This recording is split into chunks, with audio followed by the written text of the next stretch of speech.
channel, and after many days I am uploading a video on branch change procedure in the NIT college. And in between this interval of long interval, I was just doing my stuff of the college, like academic and other things. Tell you that what is the procedure of branch change in the NITs and which NITs allow the branch change process. That is, I'm going to tell you, and the whole process behind this I'm just discussing with you.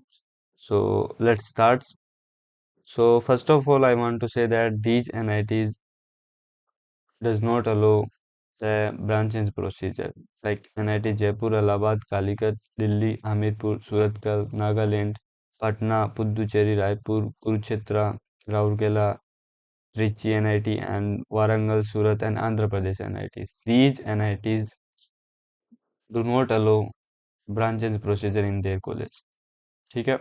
इन सब के अलावा जितनी भी आपकी NITs आपके पास remaining है, उन सभी में ब्रांच चेंज प्रोसीजर अलाउड है। उन सभी में आप ब्रांच चेंज कर सकते हैं। ब्रांच चेंज का मतलब है, पहले आप किसी अदर ब्रांच में जाओ, लाइक सिविल में जाओ, टेक्सटाइल में जाओ, मैकेनिकल में जाओ, केमिकल में जाओ, and then you upgrade in the your second year, like you will get ECE, CSE, and the other branches whatever you want with the CGPA, and that was the only process branches। ठीक है। क्या होता है इसके अंदर, क्या कैसे होता है, like I will tell you how the procedure followed in my college, and from that you can get idea in the other college. अगर आप गूगल पे जाके सर्च करोगे ना, किसी भी कॉलेज का नाम लिख के ब्रांच एंड प्रोसीजर, और अगर उसमें होगा तो उसकी नोटिफिकेशन आपके सामने आ जाएगी। जैसे मेरी कॉलेज का नोटिफिकेशन आपको मैं दिखाता हूँ।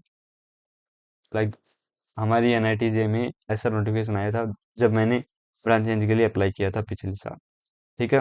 सिंपल नोटिफिकेशन आता है, आपकी जो भी वेबसाइट होती है उसकी, जो भी आपकी ERP होती है उस पे ये आ जाता है नोटिफिकेशन, उसी पे फॉर्म अपलोड होता है, और जीमेल भी आता है। ठीक है, ब्रॉडकास्ट जीमेल आता है, उसमें भी आप देख सकते हैं। सिंपल इसमें रूल्स लिखे हुए हैं, एंड लास्ट डेट उन्होंने दे रखी है, और लगभग ये जुलाई के करीब आता है जब आपका सेकंड सेम का रिजल्ट आ जाता है। ठीक है, जब आपका सेकंड रिजल्ट जो है सेम का आ जाता है, तब उसके बाद लगभग आता है। ठीक है, एंड आपको साफ साफ बताते हैं कि आपकी CG इतने से तो ऊपर होनी चाहिए, 7.5 से। ठीक है, और अगर रियलिटी में आप देखते हो तो 9 से ऊपर वालों की, आधे आधे जो 9 से ऊपर वाले होते हैं उनकी भी इज्जत नहीं है। ठीक है, आपकी CG थोड़ी और ज़्यादा होनी चाहिए 9 से, और थोड़ा आपका लक भी होना चाहिए। ठीक है, both matters. And the other thing I want to say that if your CG ties, like दो बंदों की अगर 9.15 आ गई एग्जाम्पल के लिए, तो वे देखेंगे आपकी, जो आपकी JEE मेन रैंक है उसको देखेंगे। ठीक है, वो थोड़ा सा आपके पास्ट को देखेंगे। वैसे ये पूरा ही आपका पास्ट देख रहे हैं। ठीक है, but we can not do anything. Okay, and ये दो रूल जो हैं ये बहुत इंपॉर्टेंट है।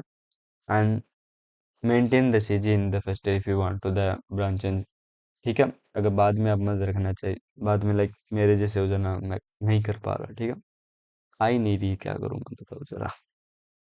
And along with the notification they will give you the city matrix, like in which branch कितनी सीटें खाली है।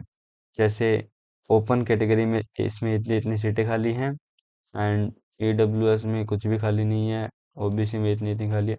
तो वो आपको सारा का सारा सीट मैट्रिक्स देंगे। ठीक है, इसके अलावा अगर आपकी CG अच्छी हुई तो वो पहले क्या करेंगे, पहले सिंपल प्रोसेस बताता हूँ मैं कैसे करते हैं।